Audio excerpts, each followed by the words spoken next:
Good evening and welcome to Views and Brews on our discussion of Art Blakey and the Art of Revolution. We have quite a wonderful band this evening, and Views and Brews is a discussion program that we like to keep free and open to the public, and we have a variety of topics that we cover week after week, sometimes if we're lucky. And when we do have a band, we really want to make sure that we can keep on pay them generously, so please tip generously on your way out if you haven't already. We really appreciate it. Before we get started, there are a few people I'd like to thank. Jeff Hoskins, running sound for us. Thank you so much, Jeff. Also, our team of storyboard videographers. We have Jorge Sanhuesa Lyon. We have Rick McNulty, Aaron Randall, and Matthew McCrary. Thank you so much, guys. You can find some of the videos that we've produced on our website under the storyboard section. If you click down, you can find Views and Brews, get all the audio of the past ones and some of the videos, and pretty soon all the videos. I'd also like to thank our bartenders. Be sure to tip generously. We have Chris Luack and James Morgan behind the bar. And from KUT to make this all possible, we have Hawk Mendenhall, Keith Neisler, Jay Trachtenberg, Kayla Gabriel, and Angela Maldonado. And from the Cactus Cafe, Matt Munoz and Amy Chambliss. Thank you, guys. Later on, Kayla will be coming around, lovely Kayla Gabriel. She'll be coming around with the Rover mic, so make sure, since we are taping and recording this evening, make sure to raise your hand and just be patient, and Kayla will come to you. Okay, so I'm Rebecca McEnroy. It's my pleasure to have joining me this evening to discuss Art Blakey, musician, historian, jazz historian, and Rabbi Neil Blumoff. Welcome.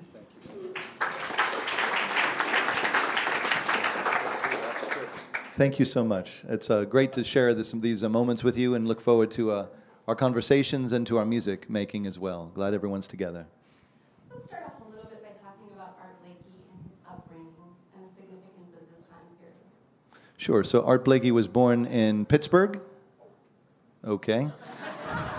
And in 1919, and which is a significant date in a lot of ways. He actually got his start as a piano player, and he himself characterized himself as an okay piano player, and he found himself playing fairly regularly in the places in Pittsburgh. And he mentions actually that the bartender, the club owner, was actually a gangster who always walked around with his guns and things in the 20s and the 30s.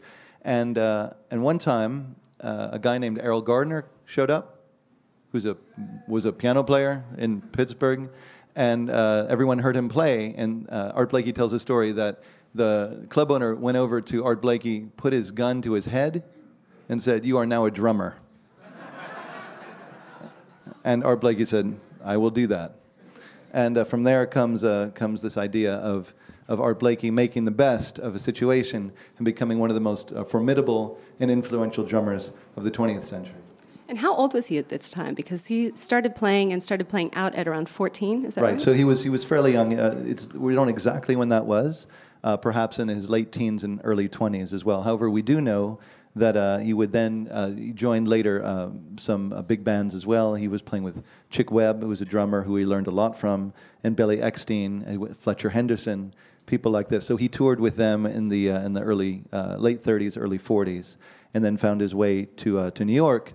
And he was actually older than Thelonious Monk. However, he was mentored by Thelonious Monk, and we'll get to that in a second, I know. And Thelonious Monk took Art Blakey and Bud Powell, who was a piano player, around introducing him to the scene that was happening that became bebop up in wonderful clubs in Harlem, like Minton's and things like that.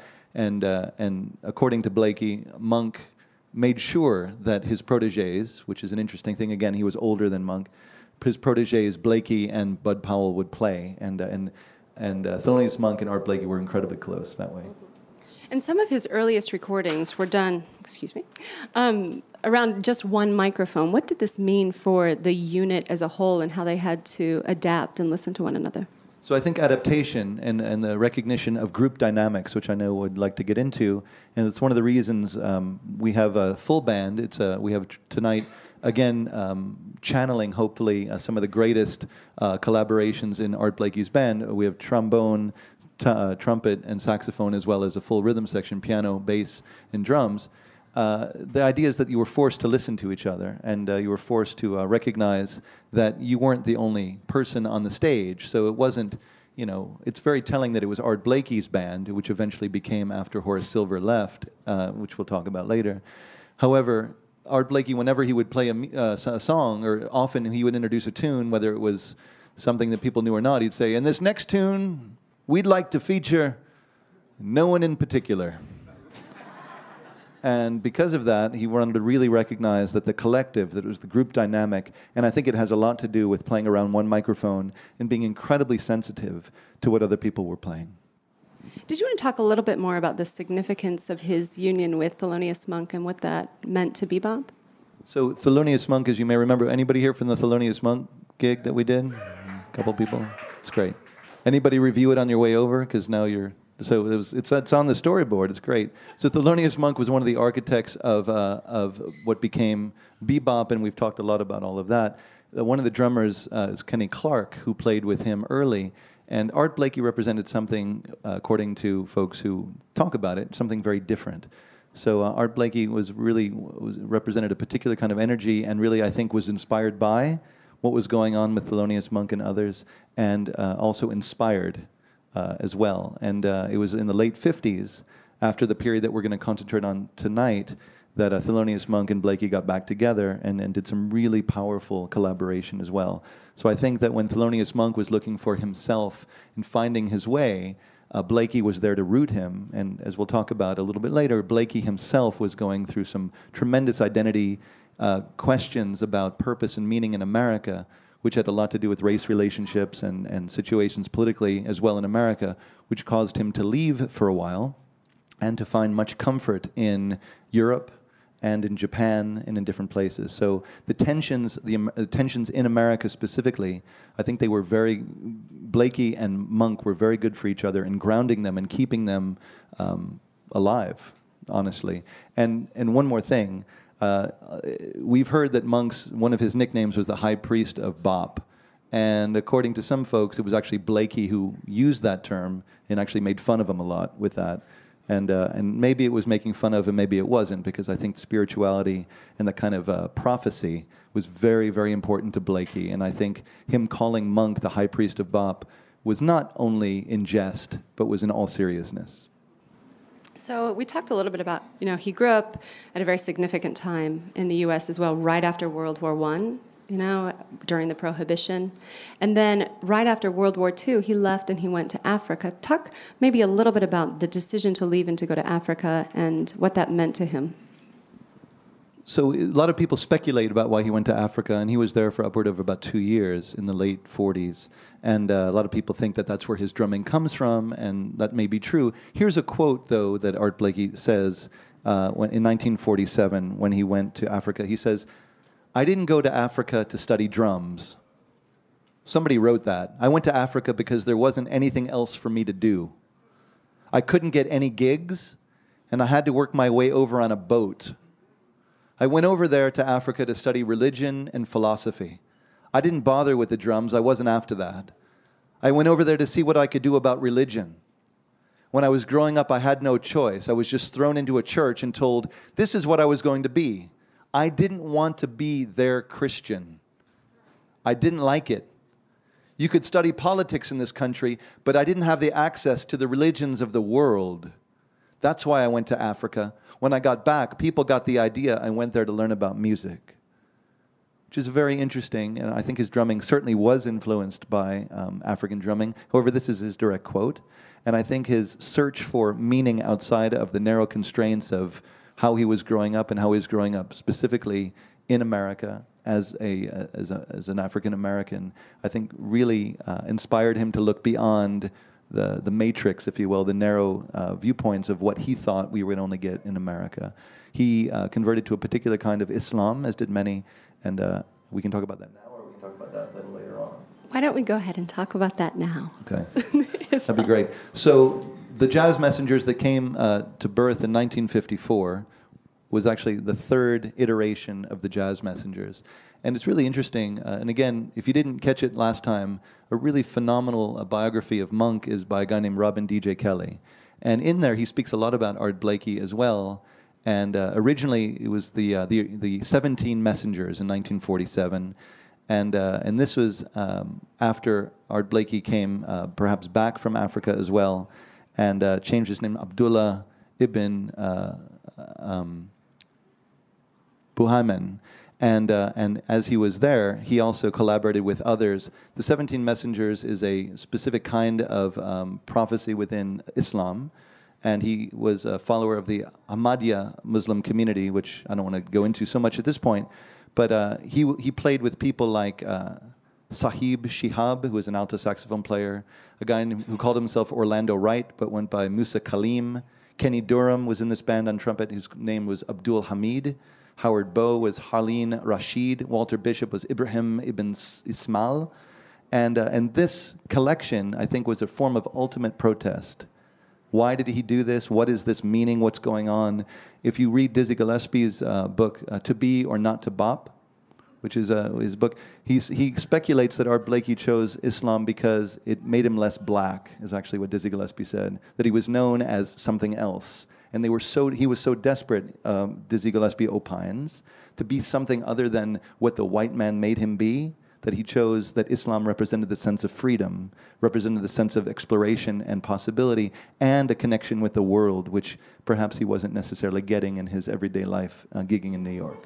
So Art Blakey had such a high regard for Dizzy Gillespie. Did Dizzy Gillespie not feel the same? Oh, he absolutely felt the same. And in fact, in 1947, with this original group, the 17 Messengers, the way they got started, because it was a financial disaster, is that Dizzy Gillespie actually gave him his charts and said, just play my stuff. They actually had a beautiful bond.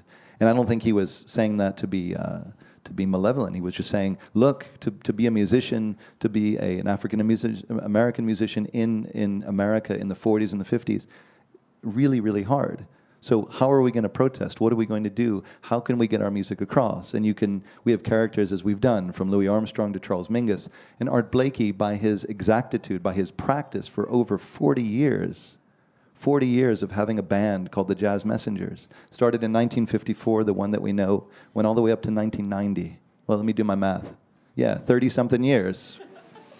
And the way Jazz musician. And the way that he encouraged so many people to play, and he was an influence on so many people. It's stunning and staggering to know that the people that we might enjoy now, Terence Blanchard, Wynton Marsalis, whoever, were in his band. Chuck Mangione was in his band. 1965 to 1966. But incredible people like Benny Golson. It's true. Benny Golson was in his band. Wayne Shorter was in his band. Did I mention Chuck Mangione? All right, anyway. So people, unlikely folks, people from all backgrounds too, were in his band. And he said, and I was talking to John Burnett earlier, he said, look, I'm old and I'm going to play until I die. I'm going to play from 6 feet under, is what he said. But the cats who play with me, they're going to be young. And when they get older, I'm going to replace them and make them young again. And the way that he was doing that was a really incredible boon for American music and for having people have this incredible connection to him. So we have these phenomenal musicians to our right, and the first piece that you've chosen or asked them to play is Caravan, which is quite interesting. Talk a little bit about that right before they... Sure. By the way, he was called the One Man University, so that's pretty great. Caravan is a piece by Juan Tizol, who was a trombone player in Duke Ellington's band. And again, according to folks, it was nice. It's excellent. Right, so it was considered to be the first piece composed early on that really represented wanting to be away. Caravan maybe evokes the East. And this idea of him choosing the East and looking beyond his circumstances, growing up as a foster child in a family in Pittsburgh, looking beyond, as many, many musicians did, from John Coltrane to even Wayne Shorter. Caravan represents this first attempt by many, Juan Huizal from Puerto Rico, this whole idea of bringing the world into jazz and determining and making this America's music and saying, we can do better, America. We're going to do better. And this is the music that shapes our experiences. Come join us. So that's what Caravan represents, everybody. We're very happy to introduce the musicians at this moment, aren't we? Yes. All right, beautiful. So check out Caravan, which is beautiful, and Art Blakey was called, Randy Weston, who played with him too, said that Art Blakey was many things, and he sanctified swing. So hopefully, as we do as well, in no particular order, is Sam Lippin on saxophone, everybody? Freddie Mendoza on trombone. Ephraim Owens on the trumpet. Dr. James Polk on piano. Roscoe Beck on bass. And featuring our very good friend, Brennan Temple on the drums.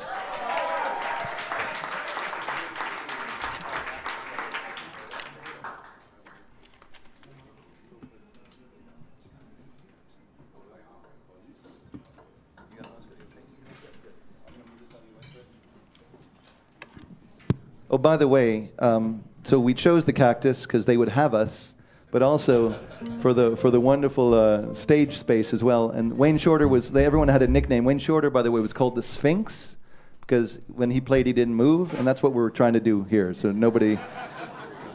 Thank you.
Thank you.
On saxophone, Mr. Ephraim Owens on trumpet, Freddie Mendoza, trombone, Dr. James Polk on the keys, Roscoe Beck on bass, and Brandon Temple, ladies and gentlemen.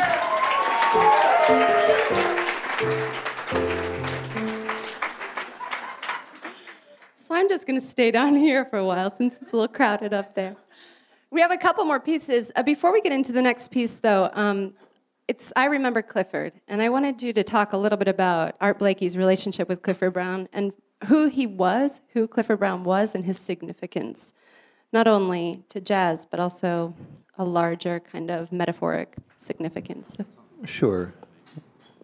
Now you see why this is my favorite period of jazz. You see that? It's unbelievable. Aren't they amazing? So, Clifford Brown was born in Delaware. Okay. All right. And he was a really incredible trumpet player.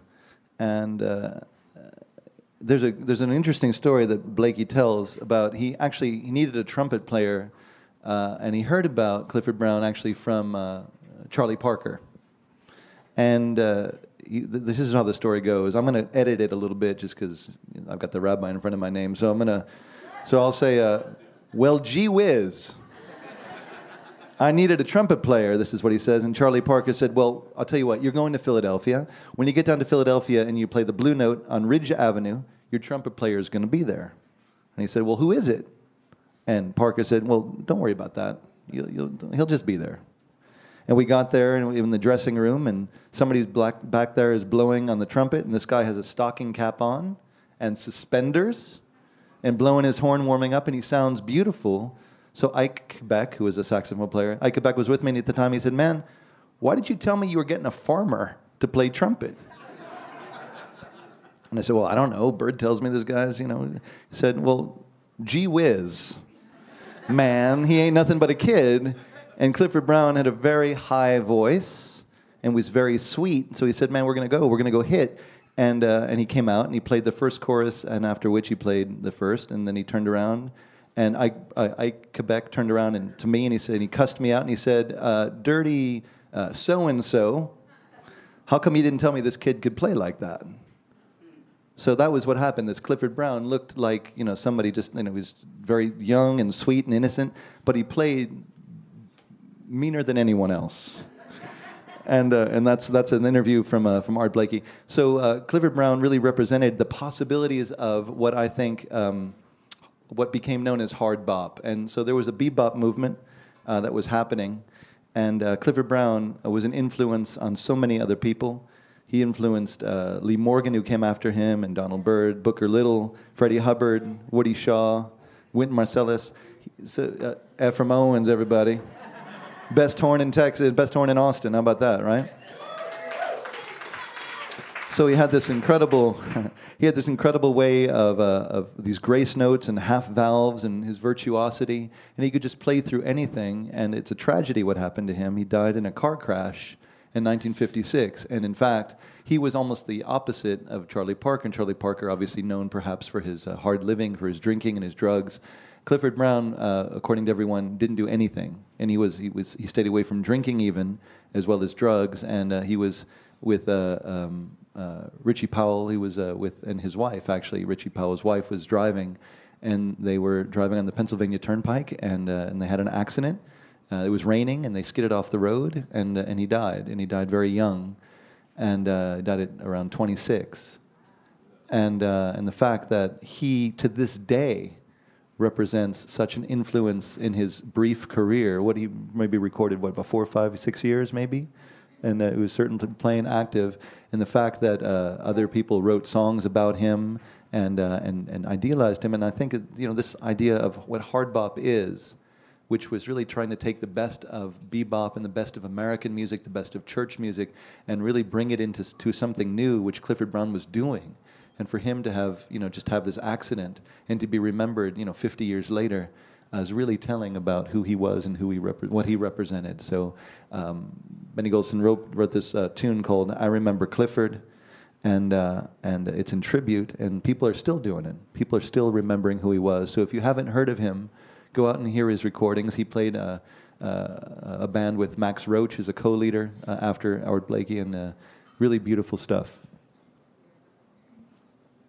So, okay. So here is Rebecca. Do you want to ask something else, or what happened? Okay, she's at the bar. Fantastic. Great. So that's great. What I will mention, let me just say this, because I thank you for reminding me. The Clifford Brown represented this incredible opportunity and this incredible way that music was going, the direction that music was going, and he died, as I said, in 1956. As early as 1959 or so, people thought that hard bop had sort of played itself out. And even somebody who's an incredible commentator on jazz music, Amiri Baraka, said that hard bop is just overburdened with its self-referentialism. And at the same time, Ornette Coleman came on and changed the entire landscape of things. And so Clifford Brown represented, I think, an incredible thread that was lost in the world of what jazz could have become. However, he did influence so many, as well as our wonderful Ephraim Owens, and this is "I Remember Clifford."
Efrem Owens on trumpet.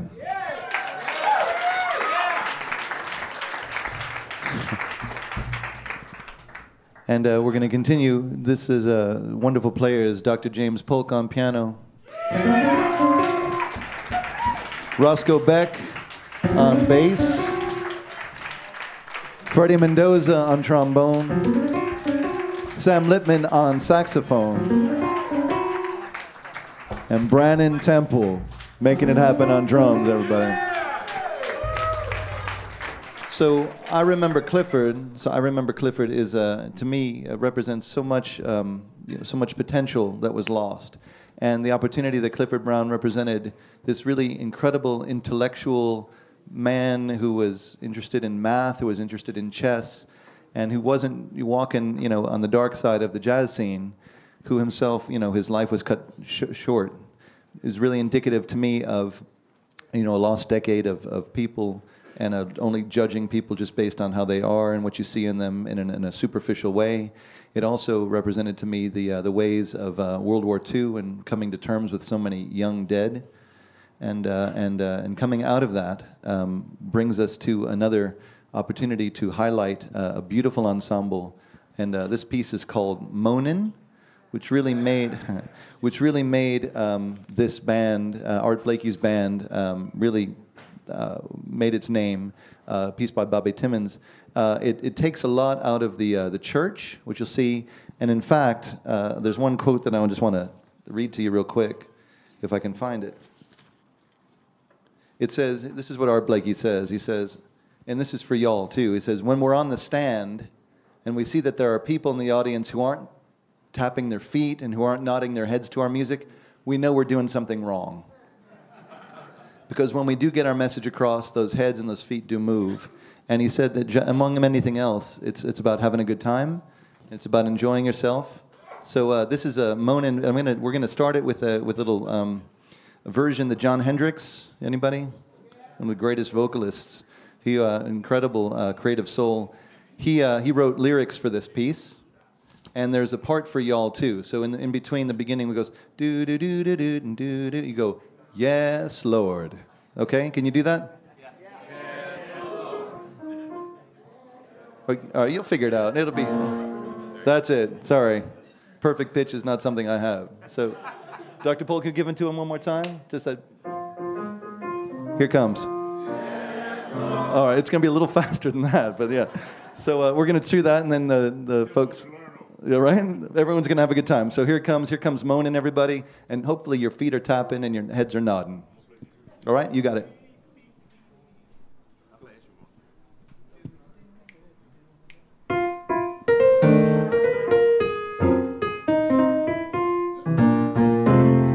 Every morning find me moaning 'cause of all the trouble I see. Life's a losing gamble to me. Cares and woes have got me moaning. Every evening find me moaning. I'm alone and crying the blues. I'm so tired of paying these dues. Everybody knows I'm moaning. Lord, I spend plenty days and nights alone with my grief. Lord, I pray, really and truly pray, somebody will come and bring me relief. Every morning find me moaning 'cause of all the trouble I see. Life's a losing gamble to me. Cause and woes have got me moaning.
Every morning find me moaning 'cause of all the trouble I see.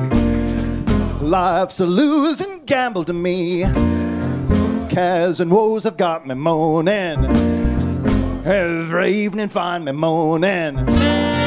I'm alone and crying the blues. I'm so tired of paying these dues. Everybody knows I'm moaning.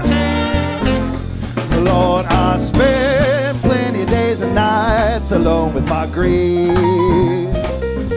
Lord, I pray, really truly pray, somebody will come and bring me relief. Every morning find me moaning 'cause of all the trouble I see. Life's a losing gamble to me. Cares and woes have got me moaning.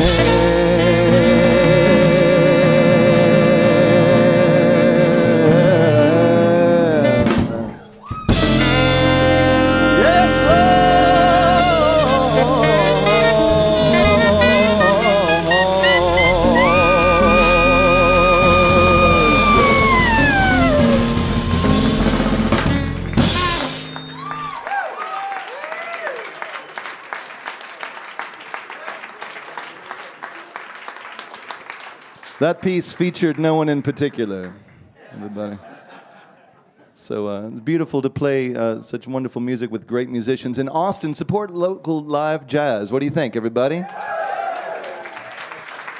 These gentlemen have a variety of projects in Austin and San Marcos, so please, and whenever you can, come on out and support these wonderful folks doing wonderful things, helping better our culture and better our world. Tonight at the Continental, right? What? Brandon and Ephraim are tonight at the Continental, They so are right indeed. after this. Right. Ladies and gentlemen, 10:30. Sam Littman on saxophone, Ephraim Owens trumpet, Freddie Mendoza trombone, James Polk on keys, Roscoe Beck on bass, Brandon Temple on drums, And Rabbi Neil Blumoff on vocals.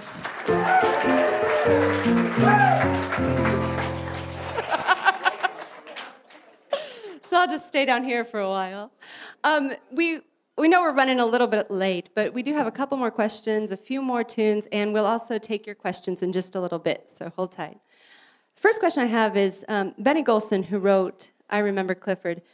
You know, it was interesting that he was the one who kind of brought Art Blakey back to Blue Note in a way. And since their collaboration, Art Blakey always had composers, 1, 2, 3, always in his band. Can you talk a little bit about what the significance of having composers in your band composing for you is? Absolutely, and the opportunity that he gave to young people, because again, he definitely and deliberately sought out young folks. He was with Horace Silver at the beginning. Horace Silver, a tremendous piano player, and when Horace Silver went on his way, the first recording they had was Horace Silver and the Jazz Messengers. It later became, as you know, Art Blakey and the Jazz Messengers.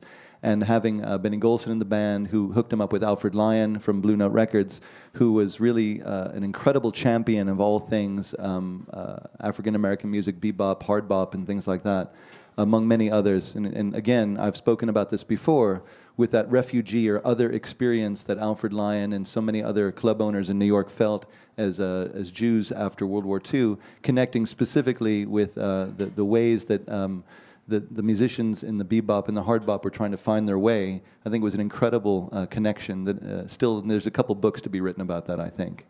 And I will say that Benny Golson was one, obviously Cedar Walton, I mean, we can just keep going. Perhaps the most famous, of course, was Wayne Shorter also. And I think the energy, right, Sam? Wayne Shorter? Yeah, big fan. Yeah, right? And I think the energy that Art Blakey gave as this incredible professor of music, if you will, this incredible university, this incredible clinic that he put on, and the incredible ways that his musicians/students wanted to please and wanted to bring forward these incredible work. So not only would they do great work in Art Blakey's band, they'd go off and do incredible work in the world. Again, most famously, Wayne Shorter with the Miles Davis collaboration that he did in the mid-'60s, going on to write some of the best jazz tunes and jazz standards that we have. So many of these tunes are instantly recognizable. Was your head nodding a little bit? Okay, cool. So, I mean, it's incredible work that really brings the best of so many different traditions, church and American, into this world consciousness of what could be possible if, in fact, we stopped hating a little bit. One more thing before we get to the next piece that I'd like you to talk about is his style. I heard this great quote that Art Blakey accompanied himself sometimes. Maybe you could talk about how that was different and why it was significant. Sure. And again, I think that there's so much to be read and done on Art Blakey, too. When I was speaking to Brandon earlier and asked him to really sum up the style, he just looked at me and he said, Mother Earth. So, okay, which I think is right. I think that he brought in a lot of melodic beauty, a lot of meaningful simplicity, rhythm, and brought in regional spiritual influence as well as hereditary influence as well.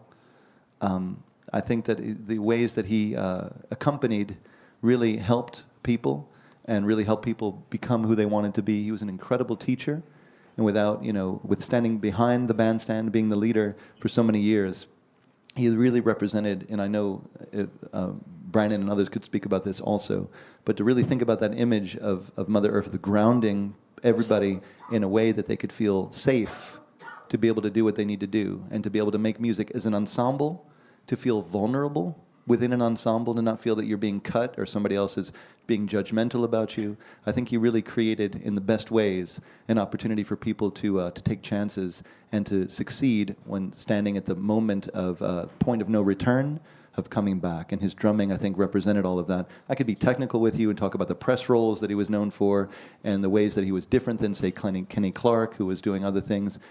And that's all fantastic. But I think what he really represented on the deepest level was this opportunity for people to shift, just doing a gig, if you will, and really feel that they're playing for their life, playing with all their might in an opportunity that was strengthened only by the numbers in which they were playing. Perhaps we could get Brandon actually to talk a little bit about the significance of Art Blakey on your style and performance.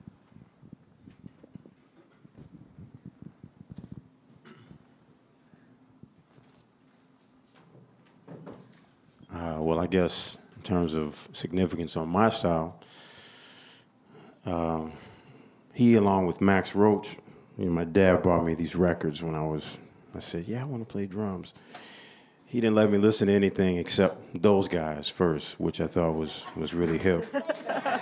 So, and I guess a few things that I learned in checking out Art Blakey in particular is that I don't think he ever played anything outside of what was real to him. And so there was of course, we talk about what's going on in America when he was in prominence, in the 50s and 60s. Well, there's a lot of struggle. He really played from the heart, played from the soul, and although the majority of drumming had been based on rudimentary rudiments like marching drumming or things that you would hear from, drum and bugle. Well, these things translated into just a very small bit of language. And what drummers like Max and Art Blakey did, of course, Dr. Polk and I were talking earlier in that Art Blakey kind of also came out of the big band sound, of course, mentioning playing with Billy Eckstine and Dizzy Gillespie and being integral parts of that sound. But I think it's really important to notice that he did what he could to keep it Afrocentric.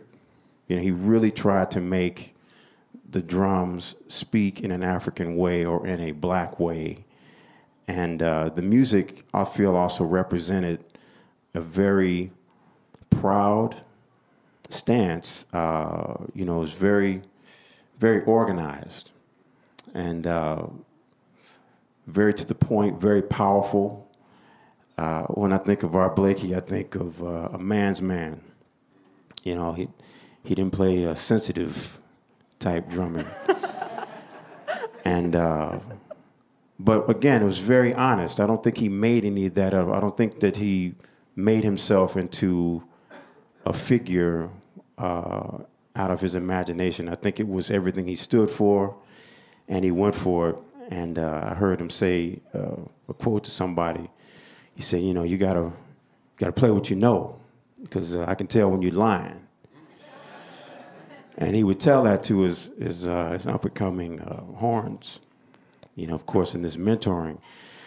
And that's very important for musicians to understand, or for people to just, who are you, right? Come from there, start there, and live there. We're always going to learn, and we're always going to take on new things. But if you're too hip, see, he also said, don't be too hip. Too hip makes an ass. That's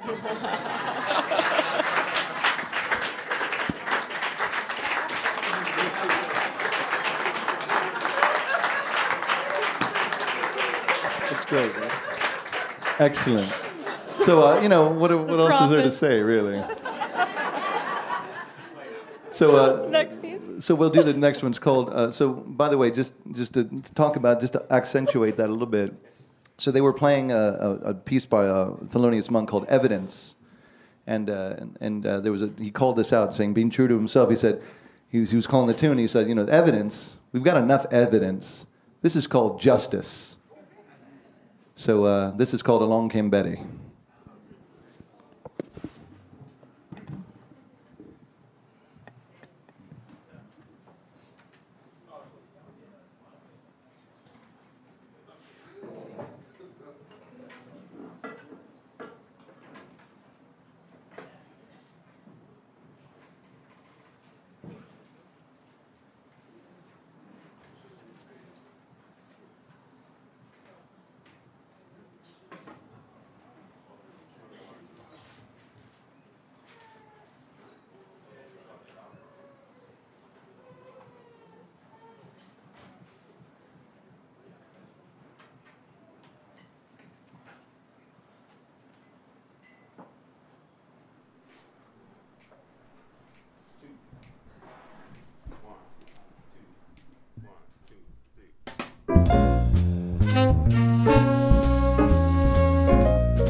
while I'm looking for people to raise their hand is let's talk about the art of revolution. What do you mean? Why is this?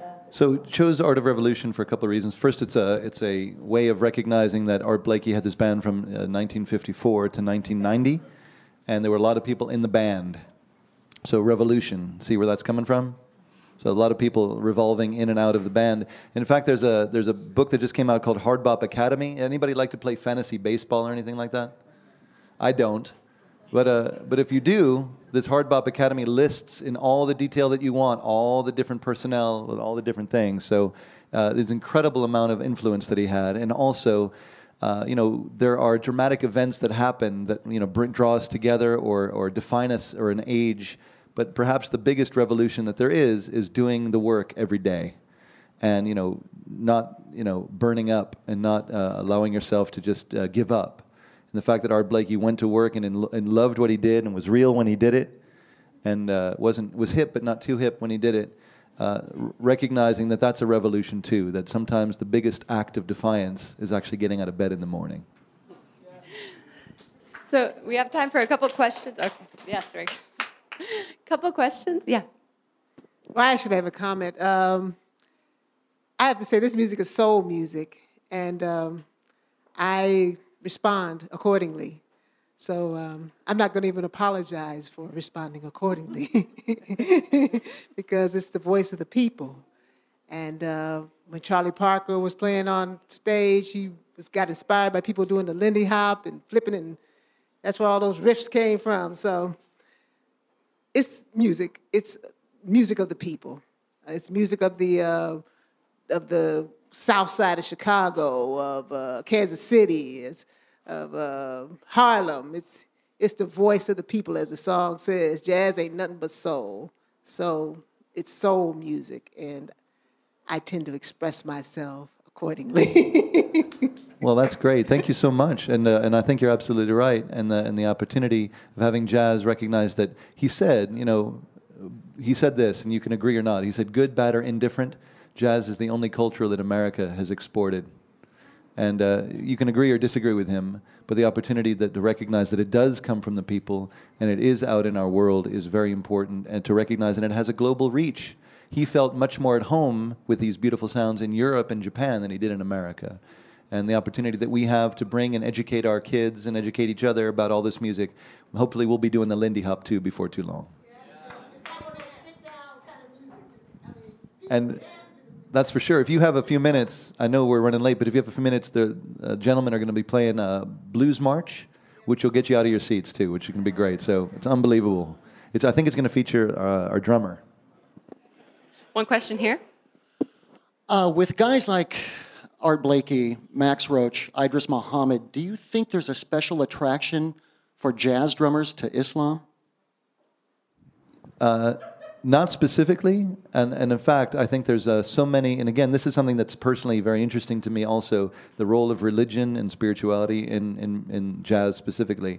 I think there were a whole host of folks who in a particular time, from the late 40s through the 50s, were exploring what we would call world music or world religion, and I think Islam represented something specific. And Ahmadiyya, the particular kind of Islam that many of these folks chose, was an Islam that was actually in certain areas, specifically in Pakistan. I don't want to get too into it, but in Pakistan they actually outlawed that kind of Islam and said this wasn't really Islam for a variety of reasons. So it's not just, we have this scary or this unsure idea of what this is. I think this was a really nuanced way of saying, I need to get beyond the reality that I'm in. And I think it has to, Wayne Shorter himself with Buddhist. I mean, I think a lot of folks, John Coltrane sort of the world, I think a lot of the folks who are very interested in this kind of thing, music and being real and your own truth and who are you, as Brandon said so beautifully, I think are attracted to something beyond themselves. And in the quote that we said in the beginning, that he was placed in church and said, this is it.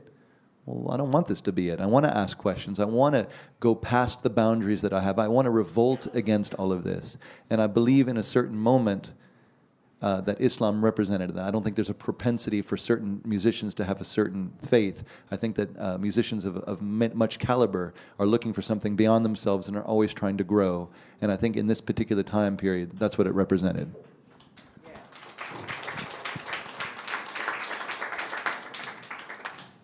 Are there any other questions?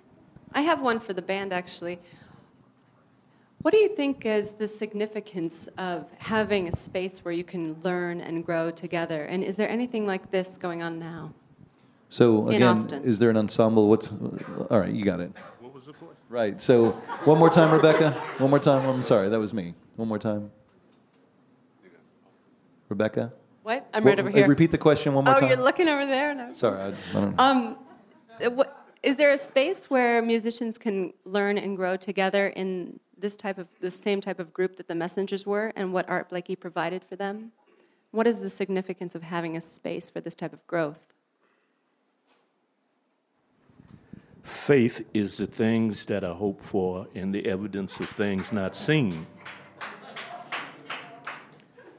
So faith is insignificant to the music, jazz music, in a sense. It's not predicated on what faith you are. You got to realize where all this came from. If you want to say anything about faith, it probably came from the Baptist, the Holy Roly Church, because that's where most of it started from, with the slaves. It evolved into, now you're talking about the time Buhana was trying to find out who he was. I think all musicians go through a process of trying to find out who they are, what makes me tick, what makes me like this music, to produce this music. And during the time he split the United States, he wasn't the only one. There were a lot of black musicians leaving the United States for the simple reason of the treatment that musicians were getting here. Not only musicians, but especially black musicians were getting here. Because you got to remember that the time of when jazz music surfaced, more or less, it surfaced as the early form of jazz, and the guys were playing it. And Louis Armstrong, when he hit New York City, he was the hottest thing on the planet. And but the guys, and you remember that the early, in the 20s and the 30s was the time for the big bands, the big band era. And there were tons and tons of black big bands that were not getting the recognition. And you remember that time frame was also the Harlem Renaissance, when black people, black entertainers, black poets, black writers, black musicians were trying to find out their place, their niche, and what they could do. So a lot of, not only Buchanan left the United States, there were a lot of, Dexter Gordon left, a lot of people left the United States and going to other places to learn out and find out about themselves. Well, what happened with the black musicians, spearheaded by Dizzy Gillespie, Charlie Parker, because Dizzy went to school in South Carolina, I believe it was. I can't remember the name of the university, but he went to school there. And Charlie Parker went to the School of Hard Knocks, you know. But he learned the instrument. He learned himself. Thelonious Monk has a vast knowledge of chord structure and stuff like that. So these guys got together and formed a band that started playing at Minton's Club in Harlem. And they used to call it Minton University because all of the guys, after they got off their gigs and at night, would go by there to learn what this new music was and this different approach to music. And the reason it came about is because the black musicians were dissatisfied because there were numerous of big bands, black big bands in New York City and all around that traveled, but they were not getting the recognition. And they named a guy by the name of Paul Whiteman, who had a big band. They named him the #1 jazz big band of all time, Benny Goodman. You know, but Benny Goodman's whole book was written by, what's his name? Fletcher Henderson. Yeah, Fletcher Henderson. Yeah. His whole book was written by Fletcher Henderson. Fletcher Henderson had a big band back in the 20s, you know. Duke had a big band, but the time was phasing out of big band. So these guys got together and wanted to know, well, what can we do? We want to develop a kind of music that these white guys can't play. And well, don't laugh, that's the truth. They say we want to devise a kind of music that they can't play because they're taking the big band and they're getting all the credit for everything else. So that's how this music came about And of course, that's by the time that Buena came back from Africa, you know, during the late 40s. I think it started around 45 after World War II. You know, it started about that time. And then it caught fire, you know. And personally, I started trying to learn how to play this music in the 50s. So I'm like a first generation jazz artist, you know. Of course, and the way we did then, there was no such thing as being taught in the universities or anything like that. Just here recently in the last, 20 years or so, 30 years maybe, that it's been taught in the universities. But it doesn't have anything to do about what religious faith you are, you know. If you believe in yourself and you believe in this music, which is a United States American creation. It was created, bred, born right here in the United States, and I'll play it till I can't do nothing else. Woo!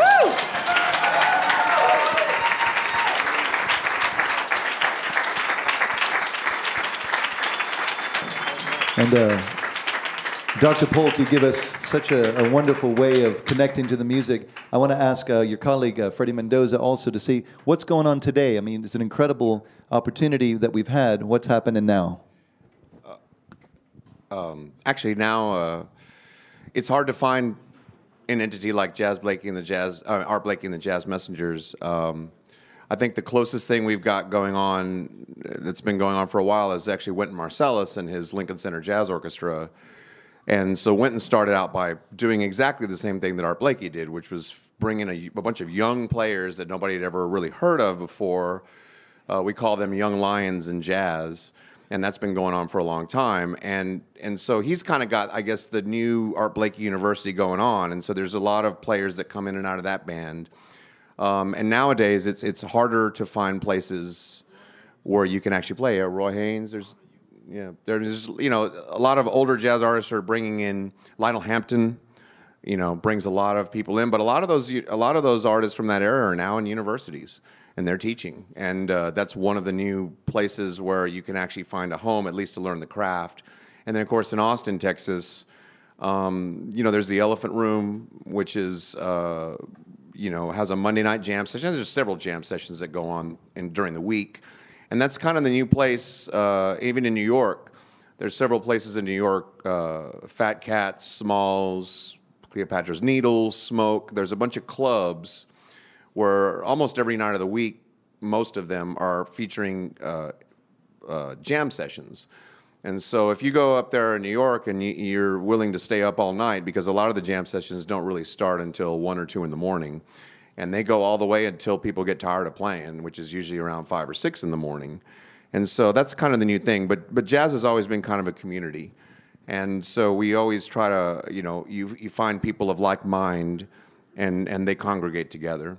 And there's still the master-apprentice relationship going on today. It's continued all the way through the current time. But unfortunately, yeah, I wish there was more Art Blakey and the Jazz Messengers around, because up until the day he died, he was literally still pulling in more and more musicians. That's why he referred to that list, that it's pretty extensive. And really, if you look at the personnel of Art Blakey and the Jazz Messengers, it's really a who's who of jazz. I mean, it's really the upper echelon, and they all went through that school, if you will. So now it's been transferred to actual school, and we're still trying to work out the bugs in that, because, of course, once it gets into this university, it's institutionalized. And now it's in the process of being de-institutionalized within universities. We're realizing that you can't really approach it the same way that you did classical music. It needs to be done the same way it has always been done, and that is through master-apprentice relationships. And so that's kind of the thing. And younger players who are hip will seek out, just like they always have, older musicians. I mean, personally speaking, the first person I ever played with in town was Dr. James Polk. And I remember I went out, and he used to have it was funny because the university I was at, which will remain nameless at this point, will, the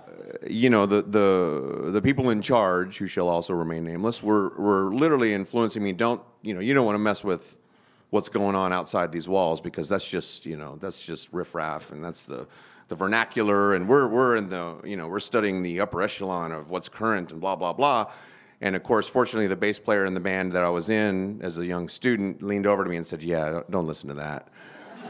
What you need to do is you need to get your trombone, you need to go see Dr. James Polk at an old place that oldest Austinites used to remember as Chez Fred, which is no longer there. And he had a weekly gig, and I showed up, and I didn't even take my horn. I said, "Hey, Dr. Polk, somebody told me to come out. I'm a trombone player. I'd like to play." And he said, "They don't like it too loud here. Do you got a bucket mute?" And of course I said yes, and of course I didn't have a bucket mute. I wasn't even sure what that was at that time, but I immediately figured it out, and okay, I went and ordered a bucket mute and bought one, and it was very expensive to me as a young undergraduate, but I bought that bucket mute, and I came back the next week, and I was there, and he said, "Well, come on up, what do you know?" And that's the way it kind of has always been, and so that's what's going on now, really, but I think you find a lot of the new stuff that's going on in the jam sessions. And so I guess that's what I have to say about it. Something real quick about Art Blakey's mentorship. I was going to mention something. Since we are still talking about Art Blakey, something that's really important I think should be mentioned about his dedication in mentoring, and is that even like the last couple years of his life, he was deaf. I don't know if anybody knows that or not. But he basically played off of instinct. And, he didn't bow down. He didn't lay down. He didn't say that, okay, well, I guess my days are done. I mean, he pretty much played as strongly as he did at the beginning until the end, the whole time bringing in new artists and always recognizing young talent. And that even goes for drummers. In fact, what he would do was he would bring in his band would rehearse without him. And young drummers would come play. Cindy Blackman, who played with, she did a lot of jazz gigs and the pop stuff, Lenny Kravitz and her husband, Carlos Santana, and all that stuff. And Ralph Peterson Jr. and Louis Nash. A lot of these cats played in his place. And they rehearsed the band. And Art did not read music. So he would learn the pieces by listening to the band, practicing, and he would come in and make changes if need be, and also would give the tips to the drummers and be like, "Nah, it needs to be more like this. You're not playing with enough oomph, And then he'd sit down and show them, So if that's not mentoring and hands-on, I don't know what is. So he had a very strong influence throughout. And everybody, I talked to Donald Harrison a number of times, he's a saxophonist that was in Art's band. And he said that, basically how he learned how to play jazz was, of course, through him. And he said, if I had never played in that band, there's no way I would have understood how to play the music with Roy Haynes, because he said it's all specific vernacular, specific dialogue, it's specific vocabulary. And without these things, then that's lost. So mentoring that to younger students is a necessity. It's folklore. That's it.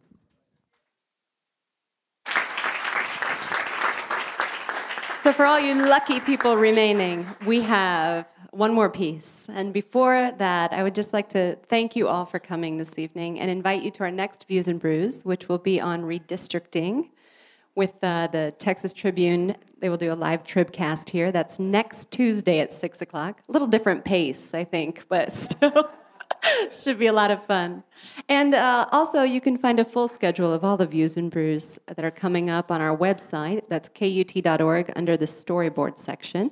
Just go down and click on Views and Brews, and you'll find everything you need, along with this evening's audio broadcast and video. So thank you again, and thank you, Rabbi Blumoff, and his wonderful musicians. Thanks. So it's been a lot of powerful stuff. Thank you. Please continue to support this work in particular. I think that I've had a lot of great feedback over the last few months. We've been doing this for about a year now, of really featuring a particular artist. And Art Blakey is one of my favorites, and I think the dialogue that has been shown and the stories that have been told are inspirational. So please come out and help these musicians both teach and learn and teach others as we go. And thank you, Rebecca, and everybody at KUT for putting this together. Don't forget to show your gratitude for this wonderful evening. And they're going to end with an incredible piece called Blues March. And it's going to obviously feature Brandon Temple on drums. And when he was playing this, Benny Golson wrote this And he wrote it just as a regular sort of marching band thing. And I know Brandon talked about that earlier. And he said to Art Blakey, he said, play it like you went to Grambling State. Play it like you went to Grambling. And he goes, okay. And they were playing it. He goes, man, no, just do it like between being at Grambling and an American Legion band. So think about the vernacular in that and the ways that we are going to go. And we're just going to, as we begin, I would just want to, again, express my incredible privilege and gratitude for playing with these fabulous musicians in Austin. Dr. James Polk on piano, everybody.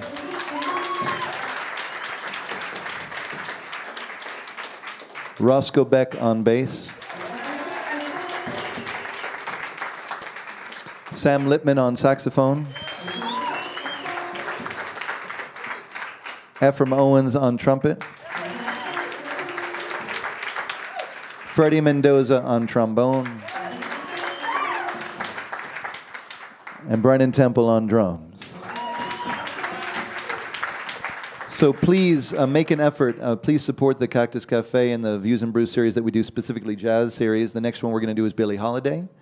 And that's a newsflash. So in support, get on Google Sam Lippman and Ephraim and Freddie and James and Roscoe and Brannon. Go see what they're doing. Go check it out. Beautiful stuff is happening. Jazz world, other world music stuff. They'll love to see you. All the time. Just come on out and do it. This is Blues March, everybody. Hope you had a great time. And just get up and dance. The Lindy Hop is coming up. Thanks, Neil Blumov.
Bye.